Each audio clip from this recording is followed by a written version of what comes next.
আমার সকল ভাই বোনেদের জানাই ও আমার পরিবারদের জানাই চাঁদ রাত মোবারক। যাই হোক, মনটা খারাপ। আজকে 5 বছর হয়ে গেল আমি এই পরিবারের সাথে যুক্ত। তো দিনটা এলে মনটা খারাপ করে। পরিবারের সাথে কাটানো ঈদ, চাঁদ রাতের দিন, মেহেন্দি পরা, কত আনন্দ, কত কি করতাম।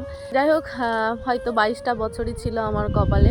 ওর থেকে বেশি ভগবান হয়তো লেখেনি যে সারাটা জীবন আমি বাবা মা পরিবার আত্মীয় স্বজন সবার সাথে ঈদ মানাবো। তো এই দিনটা এলে একটু মনটা খারাপ হয়। আজকে চাঁদ রাত, যেহেতু চাঁদ এখনো বেরোয়নি, সৌদি আরবে ঈদ হয়ে যাওয়া মানেই তাই কালকে আমাদের এখানে ঈদ, তাই আজকে চাঁদ রাত।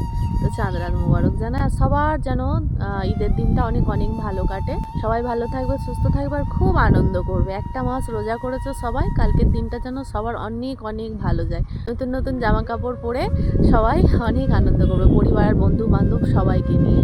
যাই হোক, আমার মনটা খারাপ। তবে আমার বর প্রত্যেক বছর আমাকে ঈদের দিন ঘুরতে নিয়ে যায়। কালকে কোথাও নিয়ে যাবে কি জানি না, তবে আমি আর বলি না, ও সামনের থেকে আমাকে নিয়ে যায়। মনটা খারাপ থাকে বলে। অনেকেই হয়তো বলবে যে দুটো ধর্মকে মিলিয়ে নিচ্ছ, না, এরম কোনো ব্যাপার নয়। সব ধর্মই ভালো, আর সব ধর্মের উৎসবই পালন করা ভালো। এই দেখো চারদিকে বম ফাটাচ্ছে, যেহেতু আজকে চাঁদ রাত।